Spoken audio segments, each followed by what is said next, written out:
Joining us now with more, Karl Rove, Fox News political contributor and former senior advisor and assistant to President George W. Bush, and Mo Elleithee, a Fox News contributor and executive director of Georgetown's Institute of Politics and Public Service.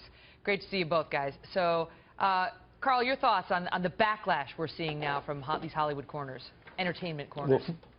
Well, first of all, thanks for having Mo and Karl on after Tim Allen. That was really right? Yeah. He was your warm-up I'm with act. you, Karl. I'm with you. Yeah. Look, I think it's understandable. Hollywood has been tone deaf in this election. Their anger at the election outcome has been heated, and it's led them to do stupid things. Look, the First Lady ought to be off limits, and maybe it took Ms. Hadid a week in order to prepare that, but if that's the best she could do after a week, I'd recommend she find another thing other than trying to be a comedian. Maybe she ought to just stick to fashion. Weren't we told, Mo, by the Democrats for the past 8 years that the First Lady is off limits? Yeah, look, I didn't find that joke very tasteful. But let me say this. Karl's right that people are angry. There's been a lot of anger now for quite some time on both sides.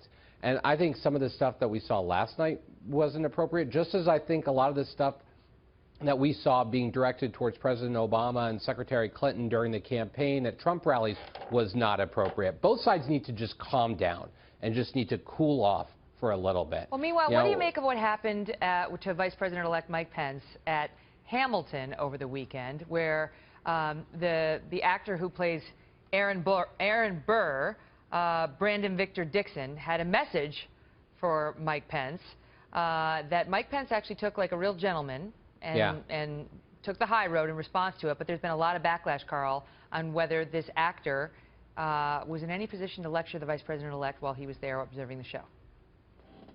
Yeah, look, with a change of a few words, it could have been appropriate. Rather than saying we're alarmed and anxious that you're not going to defend our inalienable rights, a reference to the Declaration's pledge of life, liberty, and the pursuit of happiness, if he had simply said, look, we hope for your administration's success in upholding our inalienable rights. And rather than saying, we hope that coming here tonight inspired you to uphold our American values and to work on all our behalf, what if he'd said, we hope that you're inspired by what you heard tonight as you work on behalf of all Americans in our common country. The intimation right from the get-go was, you're against us, you're not going to even uphold our fundamental constitutional rights, and we're hoping that you were smart enough to finally figure it out during this show on Broadway. What he said is, to do the right thing. We are the diverse America who are alarmed and anxious that your new administration will not protect us, our planet, our children, our parents, or defend us, or uphold our inalienable rights, and goes on from there. But Mo, the Hamilton actor who lectured our Vice President-elect has called women hoes on Twitter. There was a woman who tweeted out, remember when NFL players would just play the game, bang, mad hoes, and collect their checks? Guess that's not enough anymore. And he responded saying, the problem is hoes aren't what they used to be. If Ho Game would step up, cats wouldn't get distracted. So there's already questions being raised about whether this particular actor was in the best position to lecture Vice President-elect Mike Pence on unity. Yeah, and I hadn't seen those tweets, but let me say this just about the broad issue of what happened at Hamilton. You know, the same people that are, and I think Karl made some valid points there, but, you know, there is an inalienable right to free speech, and he had a platform, and he used it. I thought the way he did it, I think the way the Hamilton cast did it, was far more respectful than what we saw last night. And I thought Mike Pence's response was exactly right. Very dignified. The point is, there are a lot of people out there who feel anxious, who feel afraid. And I think Donald Trump's tweet storm attacking Hamilton didn't do anything to alleviate that. Rather than go on the attack, but I think what he could have done was simply say, you know what, people of Hamilton, I will work every day to make sure that I allay that concern and prove to you that I will work for everyone. That would have been far better. Because President-elect Trump is supposed to be against political correctness and against safe spaces, and, you know, he believes in the right to offend, and that, you know, this goes with that. But Let me ask you this, Mo. Were you equally? Did you also have?